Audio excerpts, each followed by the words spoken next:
Bonjour et bienvenue pour cette deuxième émission hebdomadaire des Dessous de Captif. Je suis ravi de vous retrouver. Vous connaissez le principe maintenant. Nos équipes ont suivi pendant une semaine les équipes de la série Captif qui se donnent corps et âme pour faire vivre leur création.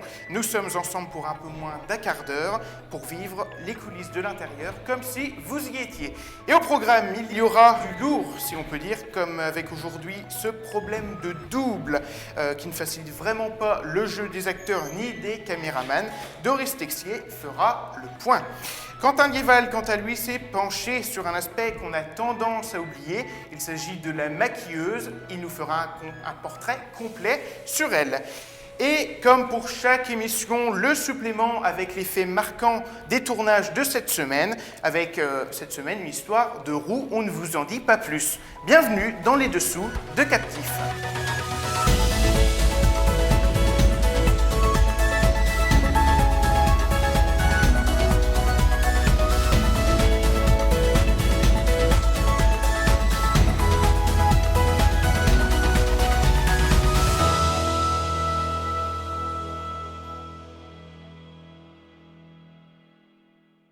Et on commence tout de suite dans le vif du sujet avec cette histoire de double. Vous le savez, dans Captif, on vous en avait parlé lors de la première émission. Le gros enjeu, c'était bel et bien les doubles. Un acteur va devoir jouer deux personnes différentes. Pas simple pour les équipes techniques à l'image et au montage, mais pas simple non plus pour l'acteur Quentin Santarelli, surtout quand les deux personnages à jouer n'ont pas du tout le même caractère. C'est encore un coup à devenir schizophrène. En tout cas, Doris Texier, qui a fait le reportage, est revenu sans trop avoir perdu la boule. On regarde.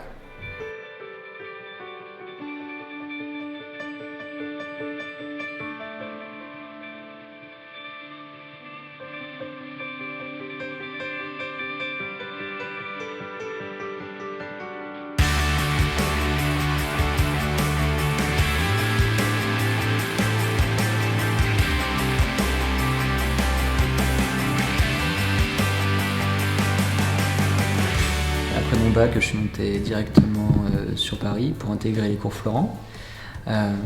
Ensuite, j'ai réussi à enchaîner des tournages de séries, téléfilms, même courts-métrages indépendants et longs-métrages. Et voilà, arrivé jusqu'à Captif, ici, devant vous.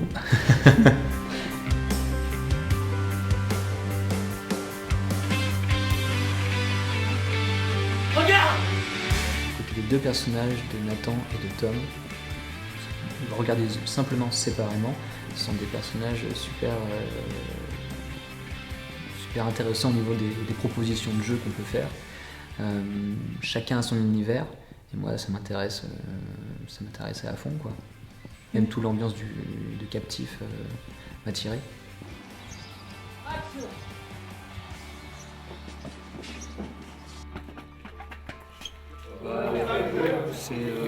Avant c'est de la préparation, parce que j'avais plus ou moins cerné les deux personnages et c'est une sorte, il faut se scinder le cerveau, jouer avec les émotions, où Nathan qui est plus apeuré et qui ne comprend rien à ce qui lui arrive, et passer à Tom qui est impulsif, un petit peu agressif et qui souffre. C'est de la préparation et réussir sur le moment à sortir la pensée réelle sur le moment. Ce que tu penses et ce que tu arrives à ressentir sur le moment. Les deux personnages qui souffrent aussi, mais pas de la même manière. Donc moi je peux pas dire, les deux sont... S'identifier aux deux Ouais. personnellement. C'est vraiment deux parties complètement différentes. Je peux pas en donner un plus que l'autre.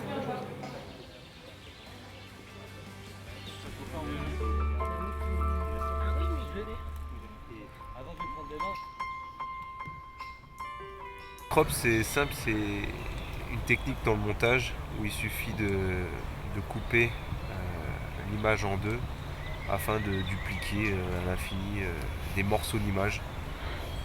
Je pense qu'il faut verrouiller la caméra et surtout pas la bouger, sinon le crop ne marchera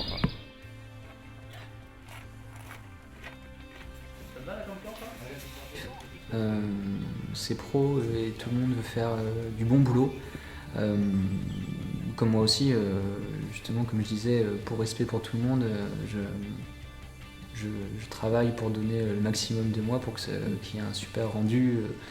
Donc non, je suis hyper content de l'ambiance, des gens, de tout, même l'organisation. C'est compliqué, il y a beaucoup de personnes à gérer et tout le monde s'en sort pas mal.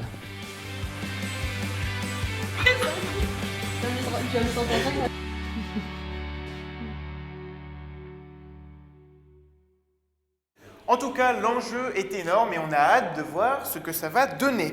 Tout autre registre maintenant, on va parler du maquillage. La lumière, c'est bien, l'image, c'est cool, mais que seraient tous ces aspects sans l'acteur ? Et qui dit acteur dit forcément maquillage et maquilleuse. Pas un travail toujours facile, surtout quand on doit maquiller plusieurs acteurs. Notre reporter Quentin Liéval, en tout cas, s'est fait une joie de suivre la maquilleuse pendant toute une semaine. Portrait.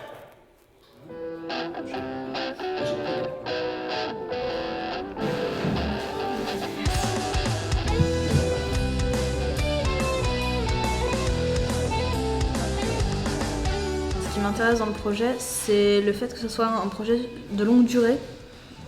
Donc voilà, parce que c'est le projet le plus long que j'ai fait pour l'instant. Et du fait de voir comment fonctionnent des étudiants, puisque moi aussi je suis aussi étudiante, donc voir comment devenir pro au travers de gens qui essaient aussi de devenir pro. Moi je suis très axée sur les effets spéciaux. C'est vraiment ce que j'avais en tête dès le début. Je voulais faire des effets spéciaux. Donc du coup j'ai fait des doigts coupés, j'ai fait des blessures, j'ai fait des peaux arrachées, des sourires d'ange, et ainsi de suite. Et du coup, ça je sais faire, du coup c'est plutôt dans toutes les attitudes, ce que je dois faire, à quel moment, comment, c'est plutôt ça qui m'a intéressée. En soi, c'est pas réellement les maquillages qui m'ont intéressée dans le projet, parce qu'en soi les maquillages sont assez simples et basiques. Il était tellement beau, tranquille.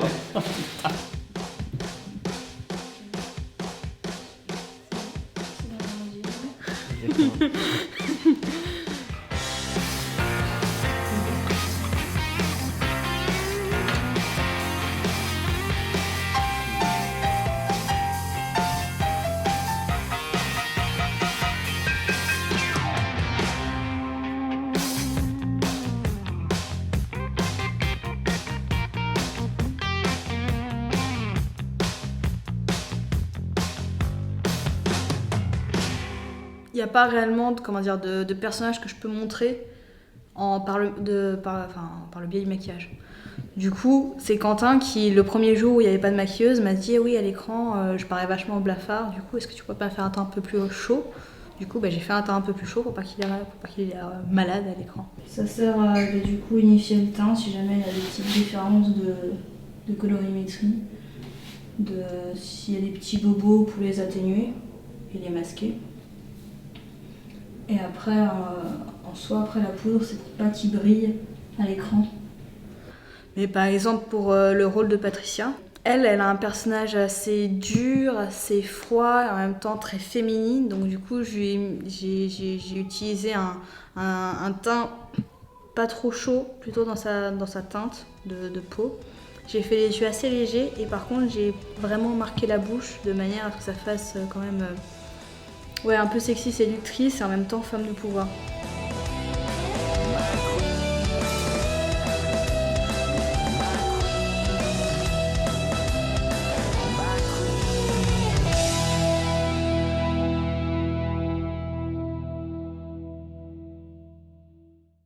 En tout cas, elle fait du bon boulot. Vous l'attendiez tous, c'est la perle de la semaine, le best-of des moments marquants qui se sont déroulés pendant cette semaine de tournage. Et cette fois, on va parler d'une crevaison. Ce n'est jamais simple de crever un de ses pneus de sa voiture lors d'un tournage, et c'est encore plus compliqué de le changer. Doris Texier, en tout cas à l'œil, n'a pas attendu un seul instant pour immortaliser ce merveilleux moment qui restera gravé dans les annales de la série. De rentrer vers 3h du mat, a priori tout. Donc on a crevé à genre 50 mètres de tournage, tout le monde est parti et puis on doit changer une roue. Tu nous redis l'heure au cas où ? Il est 21h08. Ouais, j'avoue, et ça rentre dans le budget de la série, ça. Non, non, l'autre c'est Maxime qui est là. Ah ouais, tu suis.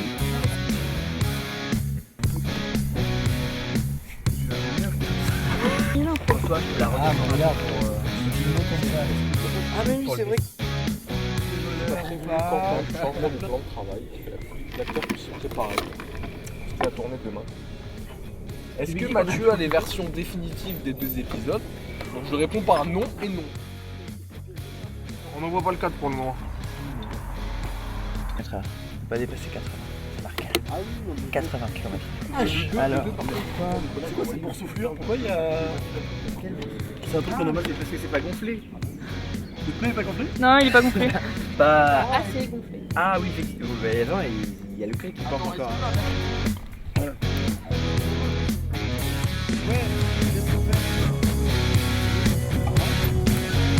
On est en train de être prêt à repartir pour déménager des meubles. De temps en temps, je dis un truc, on m'écoute pas. Ah, le résumé exact du poste de showrunner. J'ai l'air de râler.